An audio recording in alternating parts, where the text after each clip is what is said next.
know it's so long and short, but he's a James Beard Award-winning spirits professional. He is the author of Craft of the Cocktail. He's the essential cocktail holder. He's the founding partner of Bar. If you haven't done Bar, come on, you can do this. It's difficult, but it's worth it. He's the founding president of so many other things. He is a lifetime member of this organization, United States Bartenders Guild. We get to listen to him chat and sip some of his greatness shortly. Del, we're really happy to have you again. My new cousin here, the king of the elixir. If you missed that class yesterday on absinthe, wow. But I think we're going to get back into your mind again. We're so grateful to have that spirit right now at our bars because of you. I don't want to continue rambling. Let's get into these two gentlemen's story. Welcome to the stage, Del Negro.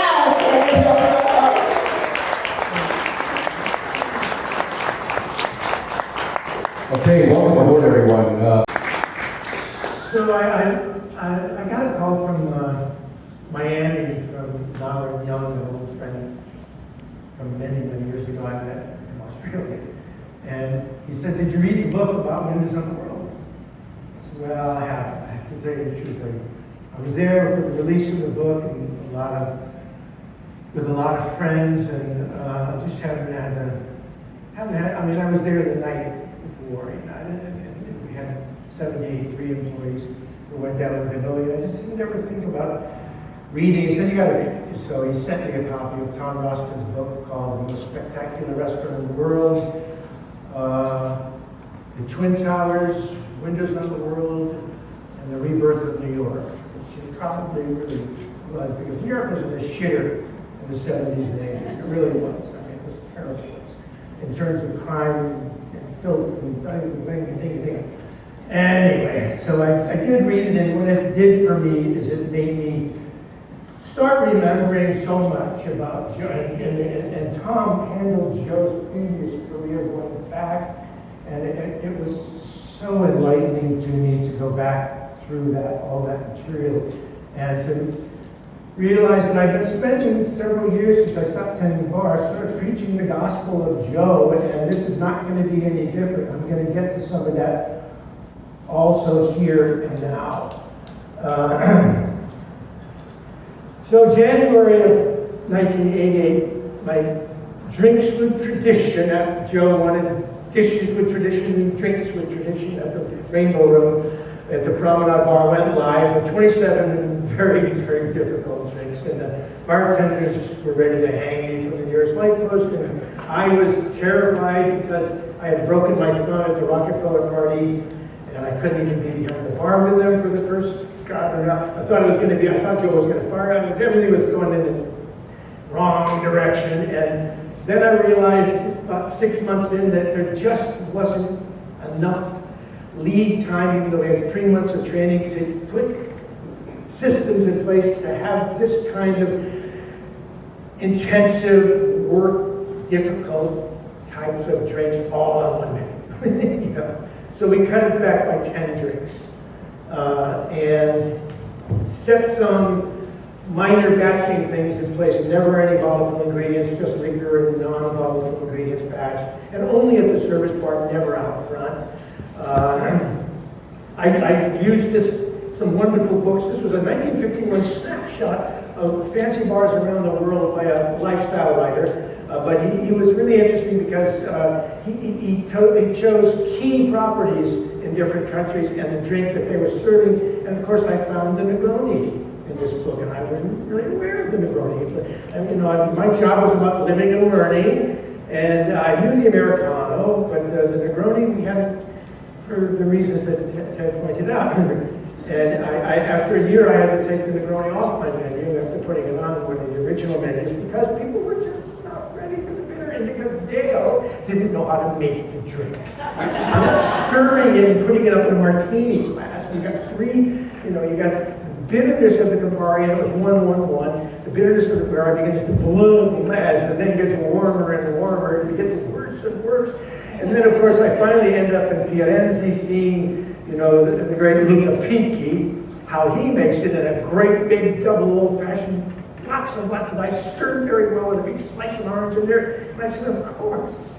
And as all those ingredients come together, they melt together, and they get better and better. So I started making it right, and it made a difference. Softened all those flavors as the dilution took place. Andre Neri spoke, he was the director of Grupo Campari in those early millennial days. He pointed out that in the last millennium, bitterness was a problem to overcome if you were going to be successful in the American market, and he was absolutely right. I went through it. But the last 2 decades of the 20th century were a time of dramatic change in the American palate. Change that was simmering under the surface for a long time, but finally bubbled over in the new millennium. Gen Xers, millennials, they were in love with big flavor, and it wasn't a problem anymore. And the seeds of change had started earlier, though, and that's what I want to go back to and talk about, Joe, in those earlier moments. It started with a culinary revolution that evolved in the last half of the 20th century. New York City and a lot of this country in fine dining, we were Francophiles. And for 100 years, I mean, really, honestly, going back to Thomas Jefferson and Ben Franklin, who thought dining in France was the end-all and be-all, you know, of everything when it came to dining. And of course, that never really went away. And all the 4-star, 5-star restaurants were all French. And Joe Baum and his menu consultant, James Beard, really were kind of fed up with the fact. They knew that there was an American cuisine, a cuisine of the Americas out there somewhere. And Joe, as director of new restaurants at this company called Restaurant Associate, was going to find it with James Beard as his menu consultant. And they started in 1953 with a Newarker. Yes, in 1953 they opened a fine dining restaurant in Newark Airport. People laughed until the limousines started lining up in front of the Newarker nightly. People going out to Newark Airport for dinner? Yes. The only thing that finally closed it down was when there were 3 DC-9 crashes in a row at Newark Airport. They shut the whole airport down for 6 months to figure out what the hell was going on. And it never reopened, sadly. In 1957, Joe opened the original Mad Men restaurant, if you will, because they used it in Mad Men. It was called the Forum of the 12 Caesars. Joe's mind, the way it worked, somebody called him up and said, Joe, I just found 12 brooding portraits of the Caesars. I'll take them. All 12 of them. His mind's going, boom. I remember great restaurateurs think so much alike. I saw this happening over and over again with people like John Downey with a restaurant over in London. Anyway, so I know he's looking at his watch because he knows that this is going to go on. So I'm sorry. Anyway, Joe starts the Forum of the 12 Caesars in 1957. The food he would have dined on at a Caesar's table, and he hired a classics professor from Columbia to come down and explain to the captains and the waiters that they didn't have pasta. This is not an Italian restaurant, it's a Roman restaurant. You know, it's like wild boar and stuff like that. I mean, he was so detailed about everything. And then in the brand new Seagram's building over on Park Avenue, where Edgar Bronfman Sr. couldn't wait to get that Cadillac dealership in there, and his daughter said, Dad, do you see any other dealerships on Park Avenue, Dad? They're all on the 11th Avenue. Well, it's Cadillac. You know, typical American thinking, right? They said, no, and so finally Joe and the daughter and the president of the company at that time was married to, never mind, they talked him into the Four Seasons. $4.2 million, $1959 later, after purchasing a giant Picasso at the entranceway and several other bureaus and amazing design work, they opened the Four Seasons. And what was it? The name tells you what it was. It was seasonal dining again in America. After 3/4 of the century went by and nothing happened except the race toward convenience foods. You know, that race to get stuff overseas to the boys who were fighting the wars, that race to powder and to can and to process, you know. And so by the time the century was 3/4 over, they had invented the grocery store, and everything was miles and miles of boxes and packages and everything like that. And way over the corner there was some ice cream lettuce, you know. So that was the backdrop that Joe was doing this in. And then in 1960, look what he opens. He opens a restaurant called La Fonda del Sol. Let's look at the cocktail menu of La Fonda del Sol from 1960. Pisco Sour, tequila con sangrita, margarita, sangria, Maria, Mexican tomato juice, cocktail, amono, Taxco Fizz with mezcal. And that was a takeoff on the Ramos Fizz. There was eggs in it. Let's see down here, we got a Pisco, another Pisco drink. He had to import Pisco and mezcal for this restaurant. This unaged Peruvian brandy. Way down at the bottom, Pisco Blanco apricot brandy. Way over there, the Mojito Criollo. Yes, Mojito, my dear. Way back in 1960. Really, I mean, it's incredible. The Floridita. This is $1. 1960. This is the actual menu. My son found it on eBay for me.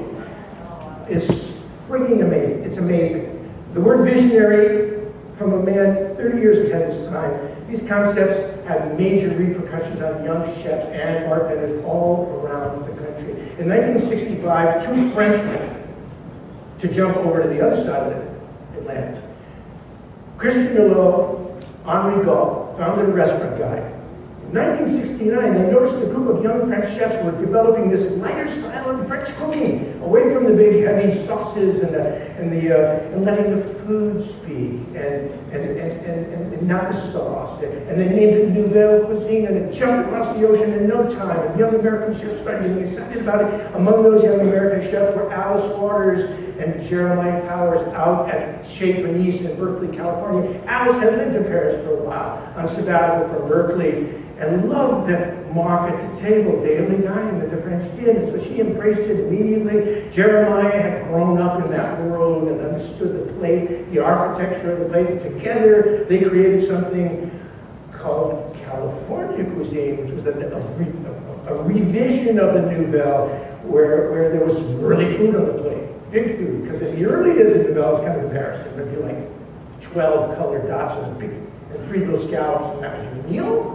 You know, and they said, where's all the ingredients? Where's all the ingredients? So they're in the oh, the yellow dots, those are the peppers, and the orange dots are the carrots. And, you know, really, that's what you think Nouvelle cuisine is all about. Anyway, so California cuisine inspired this guy named Wolfgang Puck, who made an empire out of it, you know, with his marvelous restaurant, Spago. And then Larry Forgione, following in Joe's footsteps at La Fama de Sol, opens up an American place, a celebration of the foods of South America, Central America, and Mexico.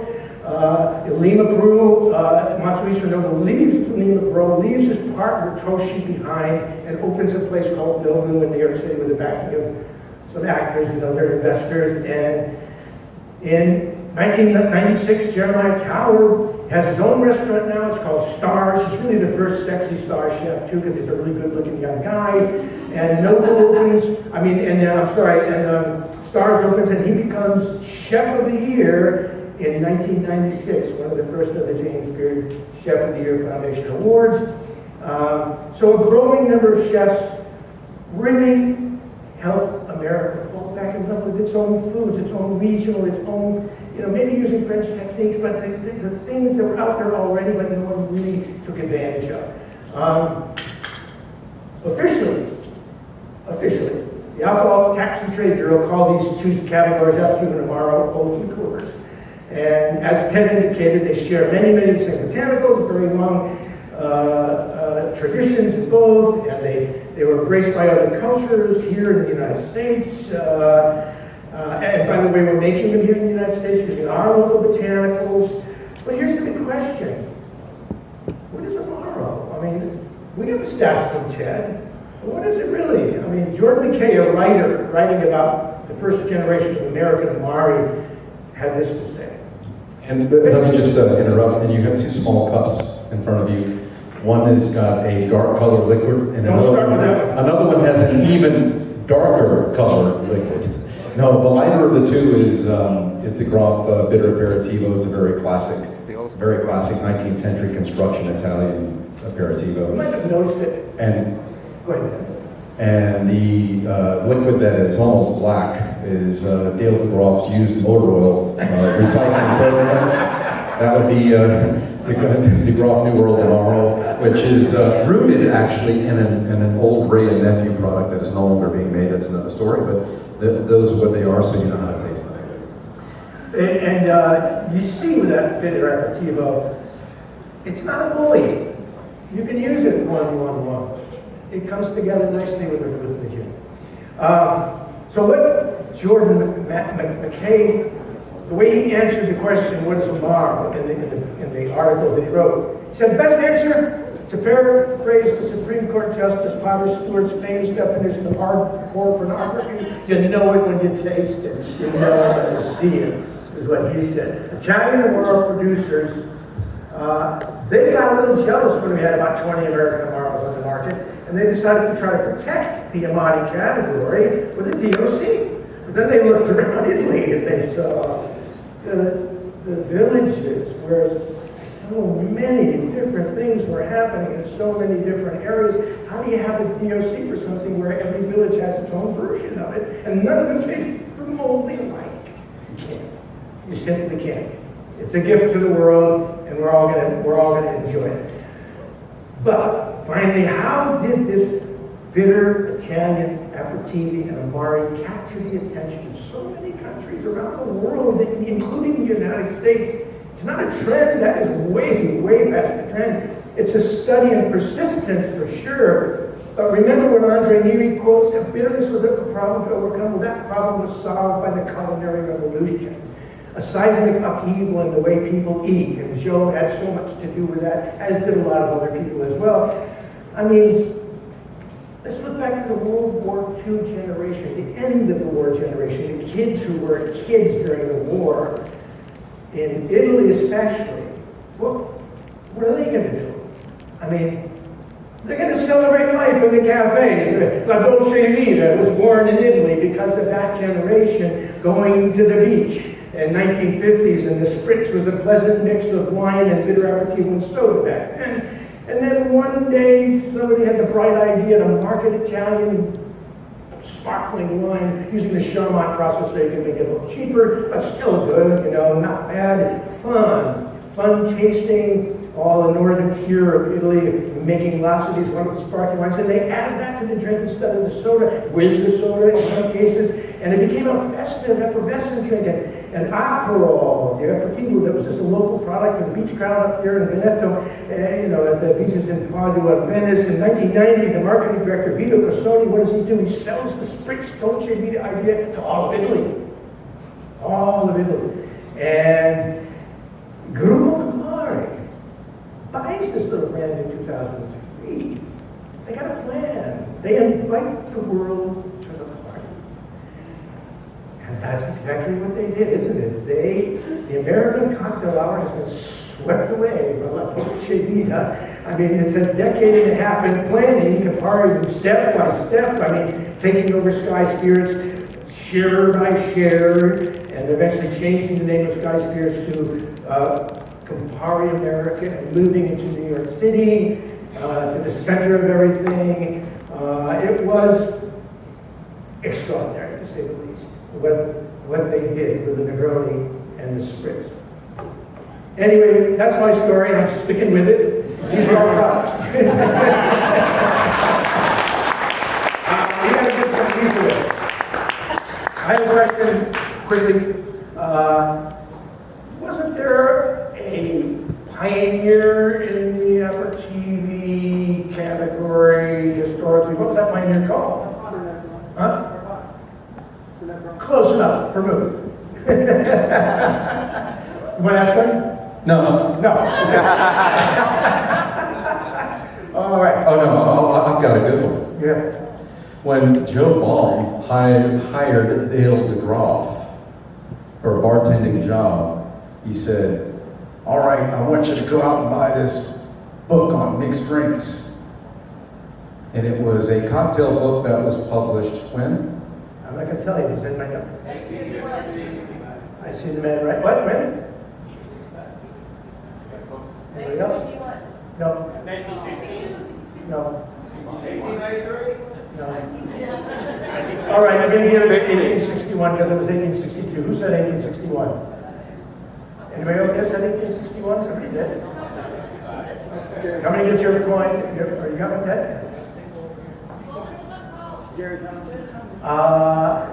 It was How to Mix Drinks, or the Bon Vivant's Companion by Jerry Thomas. Dale went to Walden Books, he couldn't find it anywhere. I did. Joe didn't tell me it was a publishing agency. So, in that line of questioning, what was the second father of the bartending trade who wrote another extraordinary book? Can you come up with this kind of comical name? Harry Craddock? Or What would be a comical version of Harry? Tom Johnson? Johnson, Harry Johnson. It's a little comical. Harry Jansen, that's Come on, Swedish get your guy. point, brother.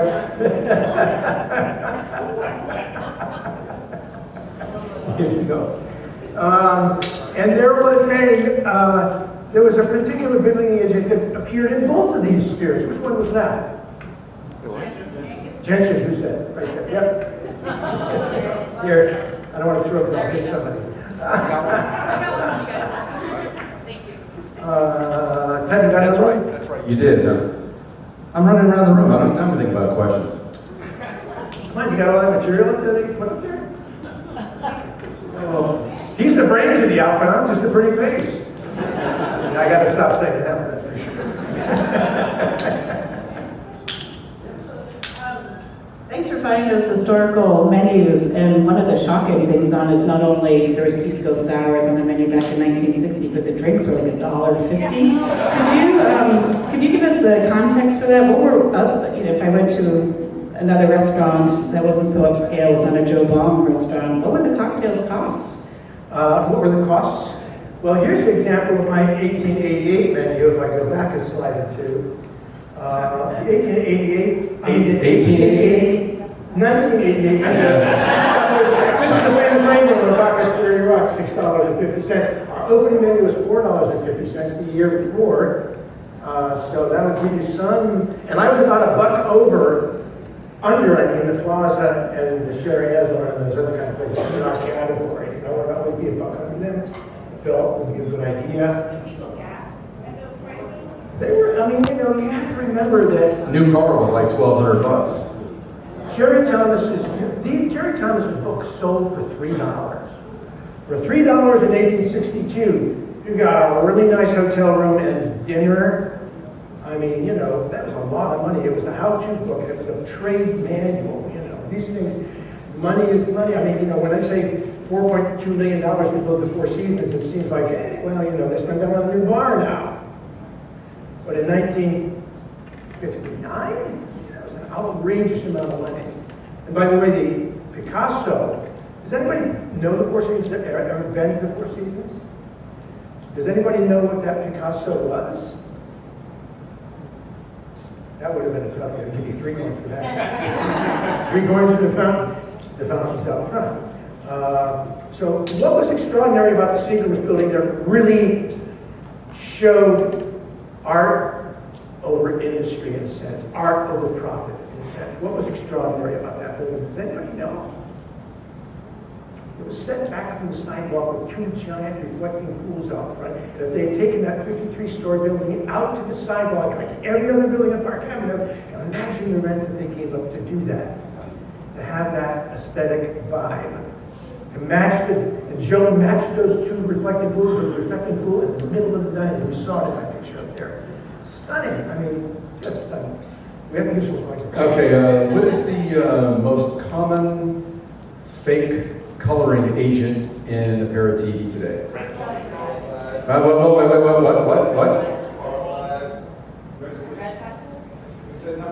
Number 5. You go. Bingo. And someone back here, which is about to be banned, by the way. Who can tell me the name of the original coloring in the book? Oatmeal, Carmine. Who said that for? Oh, right here. I thought so too. Come on up. I don't want to throw it back there and hit somebody right in the head. Sorry. So Dale, the Picasso is Letricorne. Say again? Letricorne, What is that? the Picasso in the Four Seasons. It's a curtain, is there? Yes, it was actually the curtain for the Belarus is exactly right. And it was extraordinary. And I'll tell you a story about it. One day, 6 months into the operation of the restaurant, Joe was a little bit put off because people were kind of missing the forest with the trees by complaining about little The ashtrays are too small or whatever. He happened to meet an elderly couple at the door, and he said, "Oh, how do you do? My name is Joseph Palm. Welcome to the Four Seasons. Let me take your coats. Oh, by the way, you're Sarah Picasso." And the woman goes like this with her pince nez. She goes, with my glasses, I can pretend I'm like pince. I have the other glasses. She lifts her glasses up and says, "Oh yes, been faded, isn't it?" Joe lost it just for a minute, so apparently not. I have no idea how much time and money he ever spent to hang his ears so he could enjoy it on the way to the front door of the coat room, you know. And she said, "Oh, I beg your pardon. I didn't admit that it's faded since we owned it." He goes, that's when he decided I'm aligned with the customer's eyes, right? Hey, what about that VIP room that you had upstairs? You know, for the very special clients. I was- You know something I don't know? No, we actually, when people came in that weren't dress code like rock and rollers, you know, who came with their clan or their posse or whatever, the first time it happened, it was, I forget his name now, but anyway, Bismarck was standing up at the maitre d' stand. He ran down as soon as they got to the central part of the entrance hall. And he said, "Come with me," because they're all dressed. You know, and we stuck with dress code, seriously, jackets and ties. So off they go through the kitchen, into the back, up the stairs, up 4 flights, coming out onto the old observation deck, which is closed. It's open again now. Bleachers are still there, the glasses were still there, but the place was closed because there wasn't an elevator going up there anymore. And he said, "What are you drinking?" They said, "Mudslides." And so Bismarck comes back down, pitches of mudslides up to the roof, you know. So here they are, drinking mudslides. That was sort of where we sent people that didn't meet the dress code. And that was where also break time happened, you know. Let's see, one going left here. What do we have here? Let's see.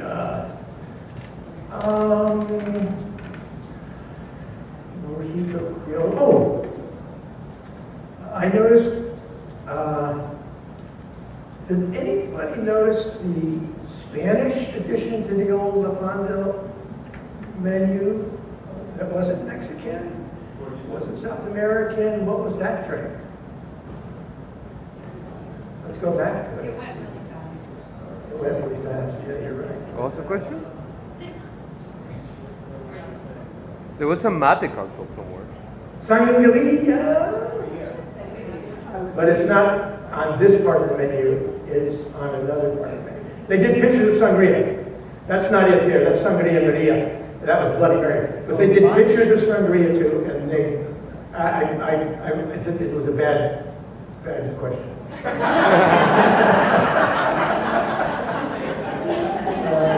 Well, you know. Yes, sherry, a very unusual item in this era. I mean, everything about it is very unusual. I mean, you know, I love the cafe drink with brown sugar, coffee, cinnamon bark, which would have been the, not the Ceylon cinnamon, but the big barky cinnamon. Cassia. Which we're not supposed to have because it's got Cumarins. Yes. It's got two days of range ago. One last.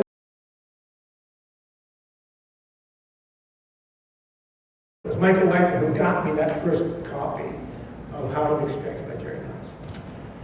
So it was like that. I mean, we were going from the ground up, but even coming from the ground up, it was so hard. It took us a year to get the systems in place and the ordering in place, ordering to the menu, and we didn't change the menu that often, twice a year, and we didn't hardly ever take things off that were really, really important.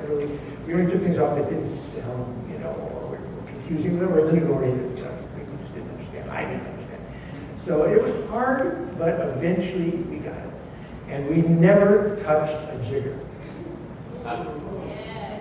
Hello. Joe did not allow jiggers behind the bar. You gotta understand what Midtown Manhattan is like. We went to a fancy cocktail lounge and ordered a scotch in the rock in a big glass, cold draft. We were using cold draft. And everybody was like that. What are you going to do? You're going to be the one guy who decides to use a jigger. Is anything going to be Omar? No, I don't think so. So Joe, that was his mentality. He's not going to have jiggers, because jiggers are at the Irish bar in the corner, and they're like this, and 3/4 of it is glass, and there's about 3/4 left at the top where the booze goes. You know, you remember. I mean, and of course the joke about the old time bartenders, you know, the regular would come in, well, the stranger would come in and go, the regular would come in and go, and they pour it, and then they keep the bottle upside down. Remember that? You see that little bit of action? The bottle would stay upside down after they turn the shot. And we have another question. Right here. Hi. How do you feel about like molecular gastronomy and the new age of using culinary techniques like? I was in London when it was happening. Anthony was looking at the Fat Duck and the chef Blumenthal, is that his name? Hester. He brought a whole bunch of American bartenders and English bartenders to Paris. Archie Saunders, when I couldn't go, I was working. And Tony Canigliaro, Colbert Rowe, and they really got into it. And here's my philosophy about it: if you're like with a chef who's into that, well, then you got to follow suit. But you can't at the bar really do that unless there's a reason or a theme that's beyond just you wanting to be cute. And it's also so labor intensive in many ways, you know. At Colbert Row, we can't do it by way. We can't use, in many cases, the vacuum skills that Tony was using, a lot of bartenders were using in Europe, because that's not allowed in America. You can distill in a restaurant. Oh yeah, not alcohol, no, not even redistilled. I mean, you can do you can do stuff with water and get those kinds of flavors that way. But I mean, he was doing it, you know, I'm making stuff. You can do it at my house. What? You can do it at my house. I have a couple of them. Rotovap's the company. Rotovap. So Audrey got a Rotovap to play with for a while, but she didn't really get deeply into it either. It's a thing that's very culinary, and it needs to have a culinary base. You know? Laws. Laws. Yeah. Okay, we can take one more question. Way younger. Make it work. Thank you. My question is, you very famously revitalized a lot of classic cocktails, Negroni, Cosmo, and so on and so forth. What's a classic cocktail that when you go to a bar and you see, that gets you really excited? Well, for a long time, it was a well-made martini because it was so hard to find one. But I guess... For me, it's a Raymond's. Sazerac. To find a really good Sazerac was so hard back in the day. I mean, just... One like mine, you mean? And yeah, that would have been one for sure. And you know, Sasha, going back to this simple package, you know, Sasha Petrowski. You know, 3 ingredients, shaken and really, you know, it's ambrosial. And then, I mean, I had on my menu the Hemingway Daiquiri. Really called it the Hemingway Daiquiri because the Papadobla didn't have any sugar in it, and I knew the American crowd was going to stand for that. So I didn't want to call it the Papadobla because it wasn't a proper Papadobla. So I put the sugar in and I called it the Hemingway Daiquiri. Never really, it was from 3 years in, I never took it off until we lost our lease. Because it was so ambrosial. Maraschino liqueur and grapefruit are just a match made in heaven. I mean, you know, unbelievable. If you all you need is a decent white vermouth that has some cane character to it, to blossom in those kind of in that environment, you know. And fresh, and we were the first one to really get serious about fresh. Do you know that even the Plaza Hotel and even the Waldorf Pull&Bear were using sour mix with it? What were once the classic hotel bars in this country. Everywhere. The Hotel Bel Air when I arrived, Sour mix out of the gun. Hotel Bel Air, top 10 hotels in the world at that time. But, you know, and I remember a guy coming into the Hotel Bel Air saying to me, "Hey, bartender, can you make me a real margarita?" So I made him one with the sour mix, and then I squeezed a couple of limes and just, bring me that whole thing of limes you have over there. Bring it over here. And get the square bottle over there. The square one. Yeah, that one. Quattro. And bring it there and give me the tequila.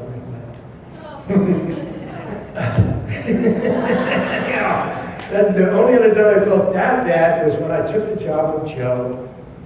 And, you know, the old bar spoons, they were all different quality. One with the orange plastic things on the top, you know. And to get a good stir, they were so awful. You know, they were hard to handle. So I'm struggling with one, and this guy says, "Hey, slide that across the bar." Here's what you do. You take the back of the middle of the spoon, you slide it in the bottom. And you slowly begin and push the ice around, and the liquid will fall. And I watched this guy, and I'm like, holy shit. He was the comptroller of the state of New York. And I practiced that move for one solid week. And those old spoons, if you had the right kind of metal, that wasn't spinny, you could put a slight bend in it so the end of the spoon was right over the middle of the gas, and you could actually get, you didn't have to move your hand around and around, you know, like a stirring pancake batter. You could hold your hand in the middle of the glass and it would go around so nicely. But it took me 2 solid weeks to even be able to do that, you know, of practicing with water and ice and water and ice and water. But we have amazing tools now. Amazing tools, you know. So many things just gone. From prohibition, just gone, you know. Well, I want to thank you all for being here. I want to thank, we